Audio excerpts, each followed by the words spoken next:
My name is Prasad Perera. I work for University of Tromsø. It is also called this Arctic University of Norway. Last couple of years, I was working with quite a lot of data from the shipping industry. So my presentation is about some of the lessons we learned through those data sets.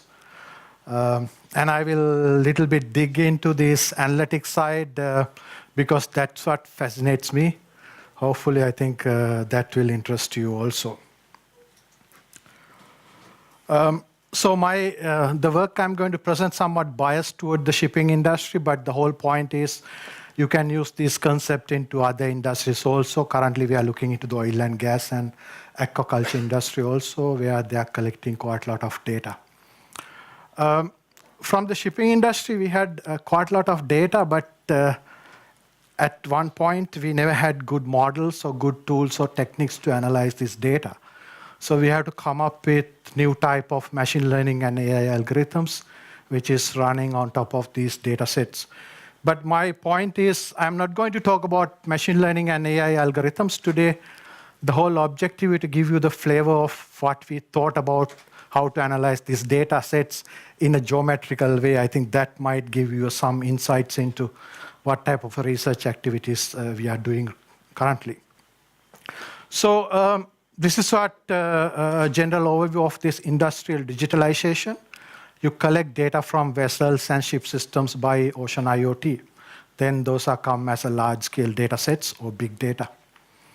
Then this data will go through a data management layer. But then you have to analyze this data that will be done by these data analytics. You heard quite a lot of information about these analytics, but the whole point is you cannot jump directly from data management to the data analytics layer because of there are many challenges in this field, especially if you are talking about industrial IoTs. You will face quite a lot of challenges with respect to these issues. For example, data volume, the size of the data velocity, the streaming of the data, and then data veracity and data variety. Variety stands for different forms of data. You will get different sensor data. You really don't know how to match these data in a model because there were no models being implemented before. And then data veracity, which is the quality of the data. However, the data management layer may support these volume and velocity issues, and we believe this data analytics will support this data variety and veracity issues. So these are the two important issues we were looking under these data analytics. Of course, domain knowledge also really important when you are developing these analytics.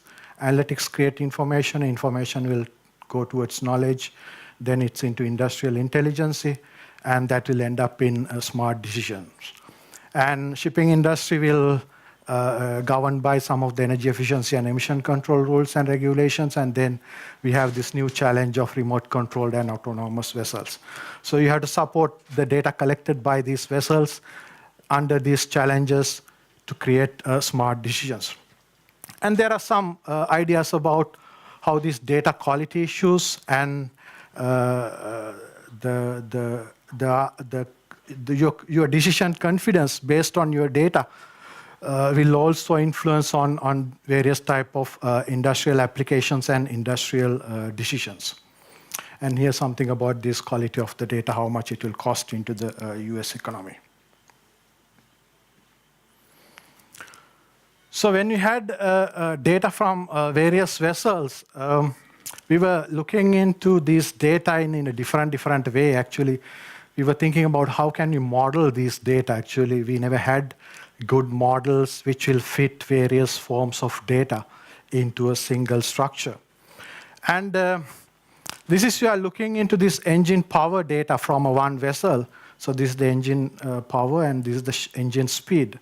And these white dots representing the data points we had from this specific vessel. And then darker regions is representing how dense these regions are.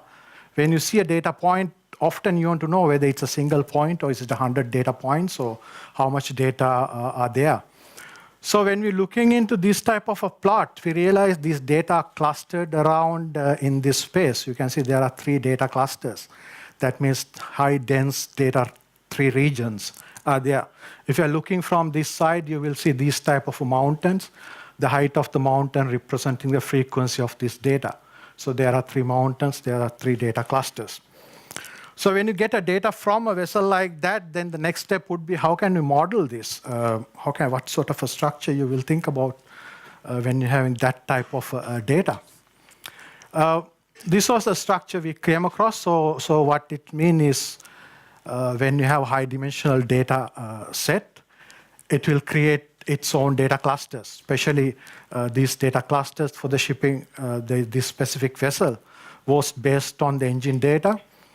But then we were reasoning why these data clustered like that. It turned out this engine had 2 operational modes, and this is what the vessel was using.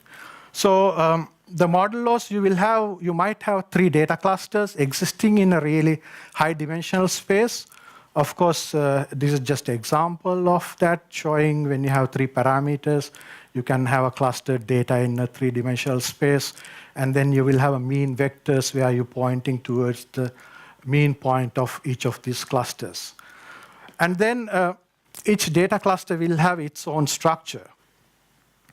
And we were interested in that structure also, what this structure is going to tell you. Now we can see what happened was we initially had this clustered data set, and then we developed some sort of a vector structure into this data set. And this vector structure is the structure of the data set itself. And this was the model we have been used to start modeling this specific vessel.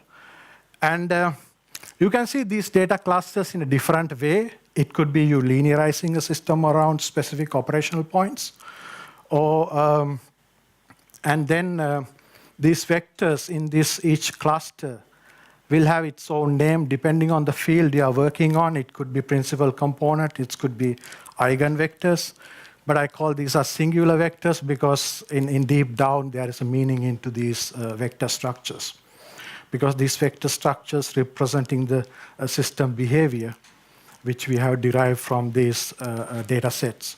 But then these singular vectors, people have been working on these type of vector structures for a long time, but it's so fascinating when you develop these same type of vector structures from your data sets.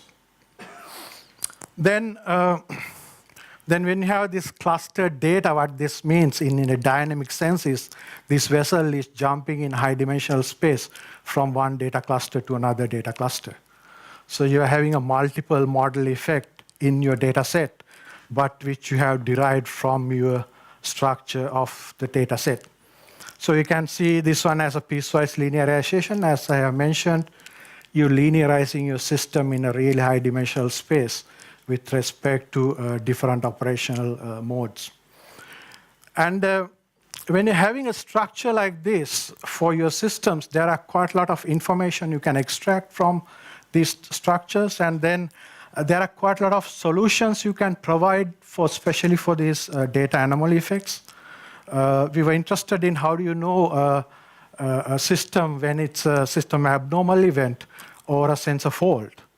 So you should not get too much excited on these clusters. This can be a general operational cluster for the vessel, or it can be an abnormal event for the vessel also, because these clusters will belong to good or bad operational situations depending on your system.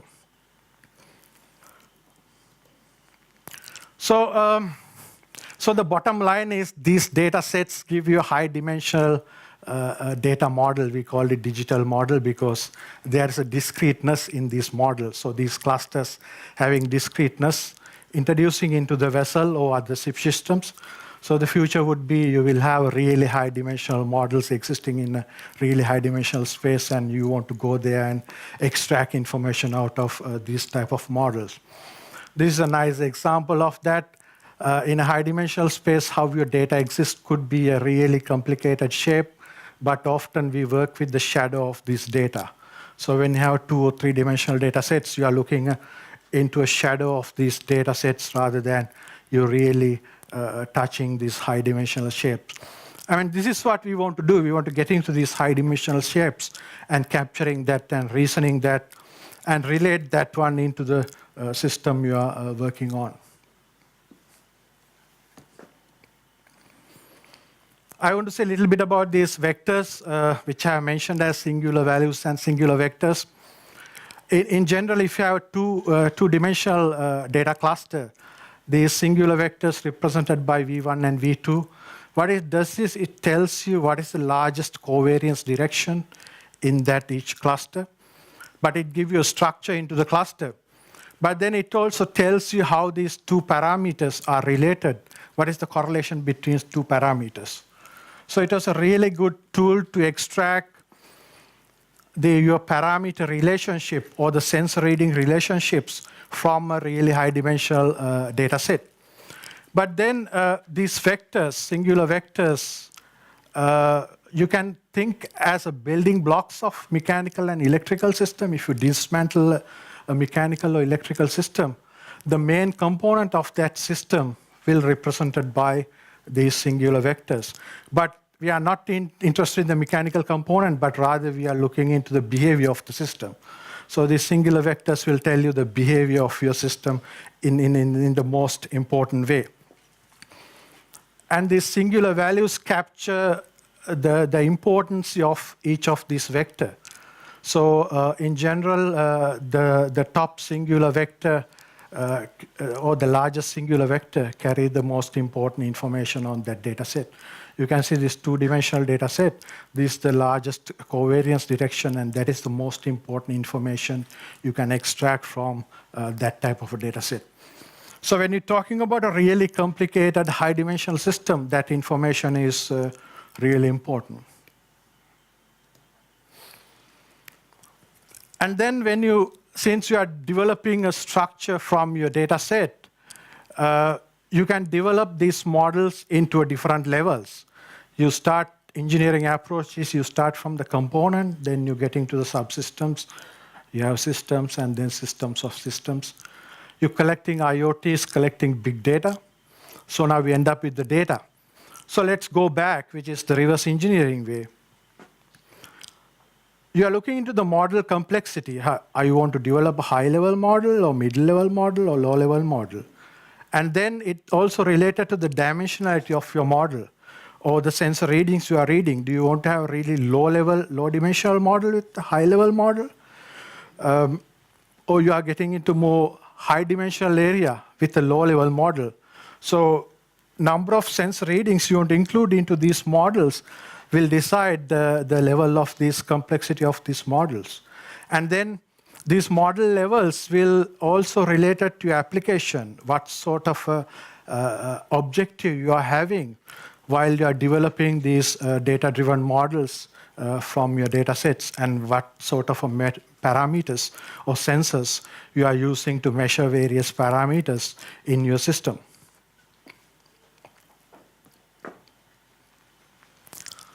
So then the data analytics area, I think you heard these words before. Digital models are the one I have described previously, which is about the structure of the data, having a vector structure. Then you can have descriptive, diagnostic, predictive, visual, decision analytics. And we believe these are, even though you can separate at one level, these analytics somewhat interrelated. I will show you in next couple of slides how these can be related, but these analytics will support each other during your data analysis process. I mean, our final objective is to create advanced knowledge out of this data and then use it toward this decision analytics, especially developing various key performance indicators.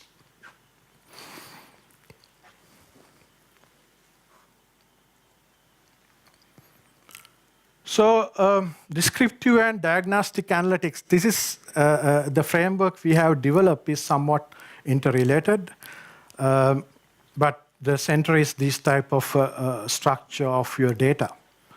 What it's doing at this point is when you're getting raw data, it will go through something called data anomaly filter 1.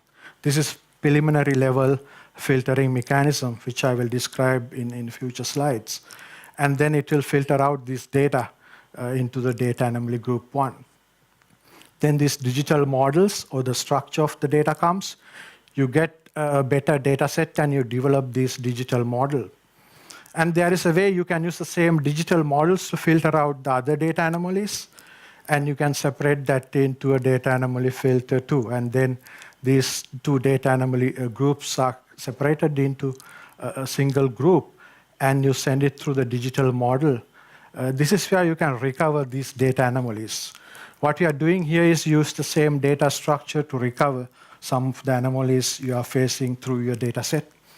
And then when you have a cleaner data set, of course, you can use it towards predictive anomalies.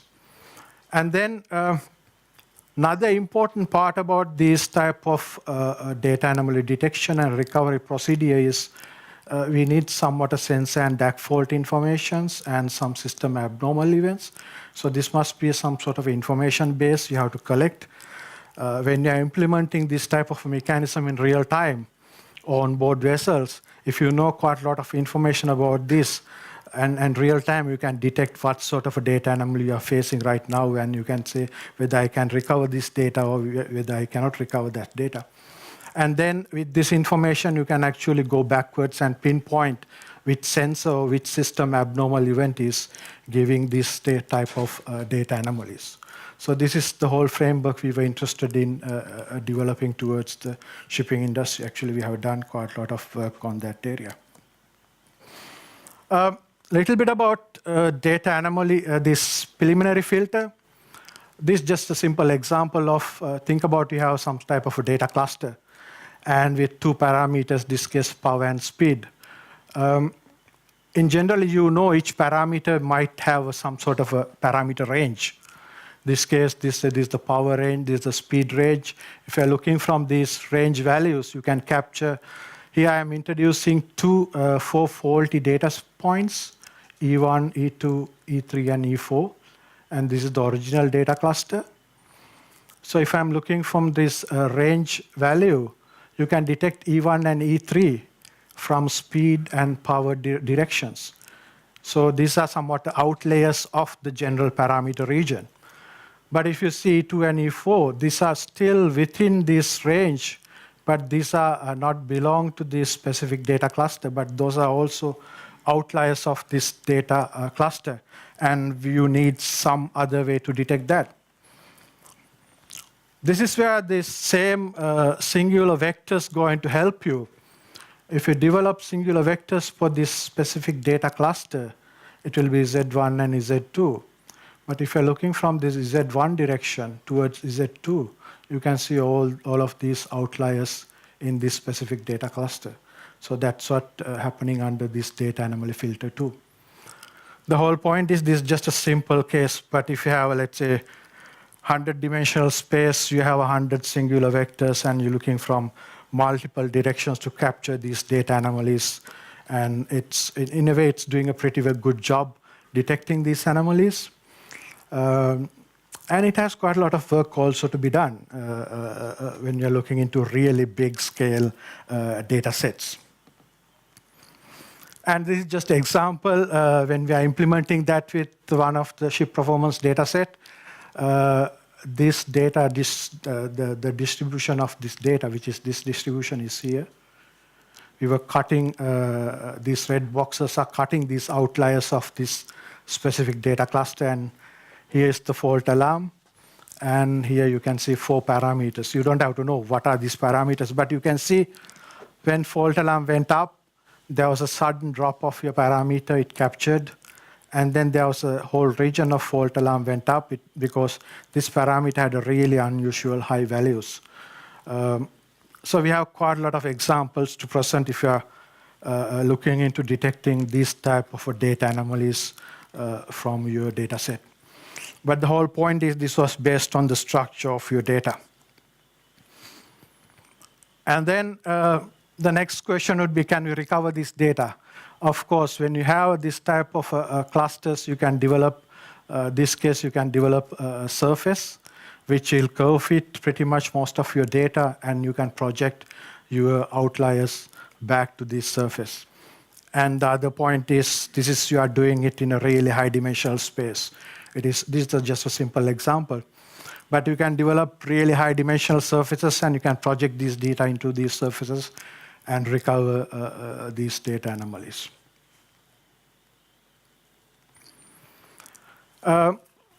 This is the last information I'm going to relate to these analytics, which is called visual analytics. We were interested in, since we have a vector structure into this each cluster, how can you extract this information from these data clusters and project it into some type of a dimensional space? This case, you had 3 vectors, but if you had 10 parameters, you will end up in 10 vectors. How do you show 10 vector space from your data set? That was the challenge. We used to work with 2-dimensional vectors. We used to work with 3-dimensional vectors. How do you show a 10-dimensional vector? Let's talk about this vector. What is it's representing? If you're walking along this vector, what it's going to tell you is when this x1 parameter increases, x2 parameter decreases. And the size of these circles will tell you how much these two will relate to each other. And the colors will tell you whether it's a positive or negative variations you are seeing in between these 2 parameters. So you're having yellow and blue. That means there's opposite effect on these 2 parameters.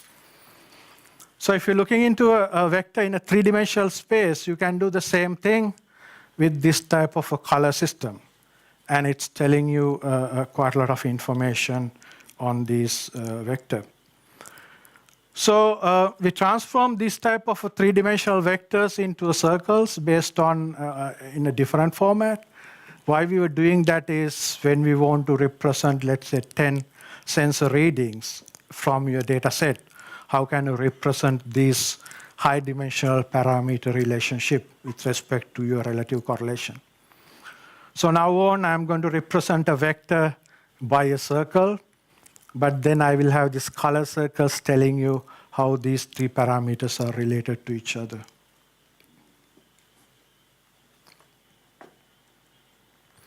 And then if you have 3 vectors like in this data cluster, you will have 3 circles. Each circle will representing a 1 vector. And this is just an example. It's telling you when you're changing one parameter, how these other parameters related in a 3-dimensional space. Okay, now we are looking into a 10-dimensional space. You have 10 parameters is there, and it's telling you how these parameters are related to each other in a really high-dimensional space. These are the correlation between your parameters. But then it tells you quite a lot of information also from this type of vector structure. And of course, the outer circle is representing the top singular vector for this data cluster. This was, we were looking at this specific data cluster at this point. And then the inner circle representing the bottom singular vector for this specific data cluster. And this color scheme representing relative correlations. And you always want to connect this one to your data set, right? What this means. And in this case, we were so fortunate, we saw this top singular vector right away from this time series data. These are several parameters. You can see this parameter is related to this, each parameter is related to this plot by showing from this arrow. And if you start reading this outer circle, this is the top vector. What it's telling you is when this parameter increases, all other parameters along this circle, at least the largest one having blue colors, it's saying when this increases, other parameters are decreasing. Or it could be vice versa. If that parameter is decreasing, other parameters will increase. So you can see when this parameter is decreasing, this one increasing, this one increasing, this one increasing, that one increasing. So this window representing the top vector on that specific data cluster. So this is one way you can extract this information and project it into a dimensional space. You probably know about health maps being used by the maintenance community some time ago.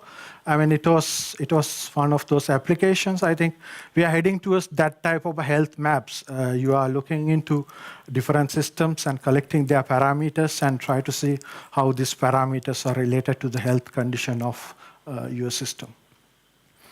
But this is a nice way of extracting these informations from your data set. And the final one is predictive analytics. How do we see future and how do we model, how do we develop a model which can predict your system behavior? So I have started talking about these linear models which you can derive from your data set as data clusters. Eventually you can pack these linear models in a parallel format. So that will give you, that is how you're going to connect your structure into a single model. And there are something called observers. What these things does is it gives you a flexibility into these linear models. Since these linear models are more rigid, these vector structures are rigid, you should give some flexibility into these models. Then this can learn itself how each linearized model should behave. And of course, these are depending on the information you are collecting from these ocean IoTs and big data. And when you have a model structure like that under the predictive analytics, eventually what you want to know is, okay, which model under different conditions will win in a competition situation. So you're creating a competition between your linear models, but then again, your structure of your data set is the one is competing at this point. Here I'm introducing something called posterior probability valuation. This is the unit will determine which models you should win at these specific conditions, and then it will use it for these predictive situations of system behavior. We are implementing these models towards ship performance monitoring. Then, of course, depending on your application, you can use it for the system reliability side also. But then these are pure data-driven models supported by various machine learning and AI algorithms. So eventually, when you have predicted conditions, you can do visual analytics, you can have decision analytics, then you can use towards navigational and operational condition of these vessels. But the whole point is this can be adopted for different industries.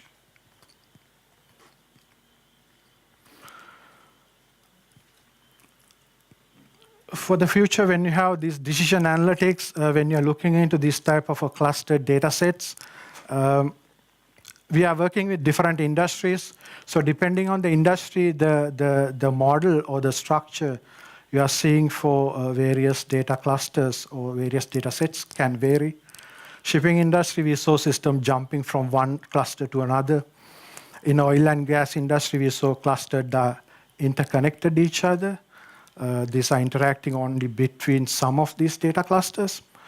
So eventually, when you are analyzing this data, what you end up here is some type of a vector structure. So your system represented by a vector structure, and then vector structure, you can use it to detect your data anomalies and recover these data anomalies. And then the same vector structure will tell you quite a lot of information about your system behavior. So this is the future models we are looking from these data sets. And of course, then these vectors will create a vector field. So these data eventually end up in creating vector fields for different systems. And we will analyze these vector fields to get information on the system behavior.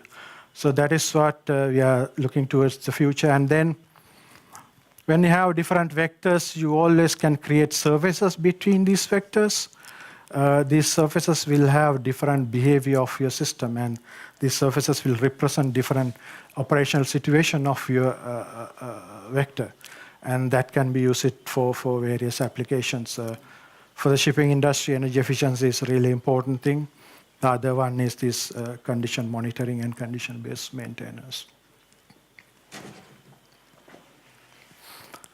So I think that is pretty much the structural or mathematical framework we are looking into in relations to the shipping industry. And of course, there are other industries also we are applying these type of mechanisms. The whole point is these models can be self-learned, because when you have different forms of data, we never had possible models to fit all the data. But when you're looking into the structure of the data, we realize that is the model itself for your system. And then these models can be self-clean. Data anomalies can detect itself, and it can recover using the same structure. It can recover the anomalies using the same structure. And since you have the structure of your data set, these structures can compress and expand. Actually, you can reduce number of parameters into a useful number of parameters, which can preserve quite a lot of information from your original data set. The theory is coming from the information theory, but it is a really interesting feature. And then self-visualize. You saw one of the high-dimensional parameter relationship you can visualize through these type of vector structures. So these are some of the important features through of these data analytics, and hopefully we are going towards full-scale solutions just looking into your structure of your data sets.